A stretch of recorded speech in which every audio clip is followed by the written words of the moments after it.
একটা আঞ্চলিক দল তার 5,000 কোটি টাকার ফিক্সড ডিপোজিট, 450 কোটি টাকার ব্যাংক অ্যাকাউন্ট ফ্রিজ হয়ে গেছে। এবার দুপক্ষ, ঋত এবং মৃত দুপক্ষই চলে গেছে আদালতে এই ব্যাংকের হস্তক্ষেপ, আদালতের হস্তক্ষেপকে সরানোর জন্য বা তদন্তকারী সংস্থার হস্তক্ষেপকে সরানোর জন্য আদালতের দ্বারস্থ হয়েছে দুপক্ষই।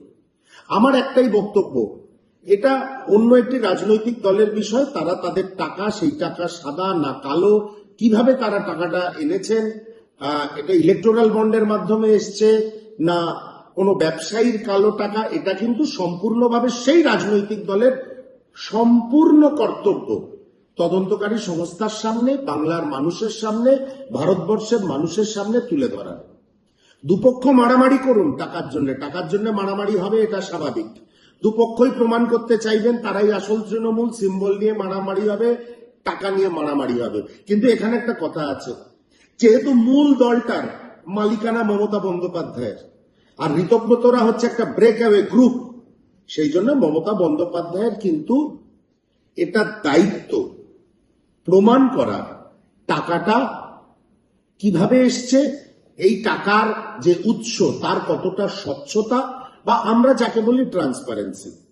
জাতীয় কংগ্রেসের এই নিয়ে কোনো মাথা ব্যথা নেই, কারণ আমরা তো দেখেছি ভারতবর্ষে বিজেপির পরেই আঞ্চলিক দলগুলোর যখন তালিকা তৈরি হয়, Trinamool Congress one of the richest political party.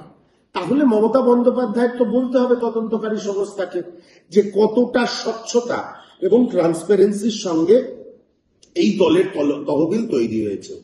আমি মনে করি তৃণমূল কংগ্রেসের তদন্তকারী সংস্থার সামনে পরিষ্কারভাবে বলা যে কিভাবে এই টাকা এসছে, এই টাকার উৎস কি, এবং অবশ্যই ট্রান্সপারেন্সি আজকের রাজনীতিতে একটা খুব বড় ব্যাপার, যেখানে সংবাদ মাধ্যম, সমাজ মাধ্যম এবং তদন্তকারী সংস্থাগুলো মাঝে মাঝেই নিজেদের রাজনীতির মধ্যে জড়িয়ে ফেলেন।